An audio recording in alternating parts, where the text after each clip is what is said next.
First ரோல first one. அவங்க complete டிரான்ஸ்ஃபர்மேஷனா இருக்காங்க. அவங்கள பார்த்தா வில்லேஜ் கேர்ள்னு சொல்லவே முடியும். அவங்க போல்டா அவங்க உட்கார்ந்திருக்க ஸ்டைல் அது ரொம்ப நல்லா இருக்கு.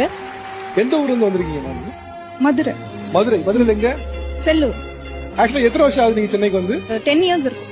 ஓகே. 10 இயர்ஸ். அந்த உடனே நீங்க அடாப்ட் ஆகி சேஞ்ச் ஆயிட்டீங்களா இல்ல? நான் அடாப்ட் ஆகுறதுக்கு ஒரு 4-5 இயர்ஸ் எடுத்துச்சு. ஆக்சுவலி நான் சேஞ்ச் பண்ணிக்கல. நான் நானா தான் இருக்கேன். நான் என்ன க்ரூம் பண்ணிக்கிட்டேன். ஓகே. இந்த க்ரூமிங்ல என்னலாம் வருது? எண்ணெய் வைக்கிறது இல்ல, எண்ணெய் வச்சு தலை பின்றது இல்ல, மஞ்சள் பூசிக்கிறது இல்ல.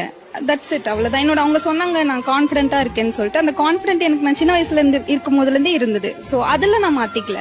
ஓகே. பொதுவா மதுரைக்காரங்க வந்து ஏதாவது ஸ்லாங் ஒன்னு இருக்கும், இழுத்து பேசுறது அது மாதிரி சின்ன ஸ்லாங் இருக்கும். உங்களுக்கு அந்த ஸ்லாங் இருந்துச்சா இல்ல நீங்க இங்க ரிலீஸ் பண்ணிட்டீங்களா? இல்ல இருந்தது மாத்திக்கிட்டீங்க.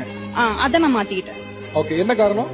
காரணம் நிறைய பேர் புள்ளி பண்ண ஆரம்பிச்சிட்டாங்க. நான் வந்து இழுத்து பேசுறேன். கலரா இருக்க, ஃபேரா இருக்க, நீ எப்படி வந்து கிராமத்துல இருந்திருக்க முடியும் அப்படிலாம் சொல்லிட்டு ரேசிசம் பண்ண ஆரம்பிச்சிட்டாங்க. ரொம்ப புள்ளி பண்ணி உங்களை ரொம்ப அஃபெக்ட் பண்ண விஷயம் என்ன?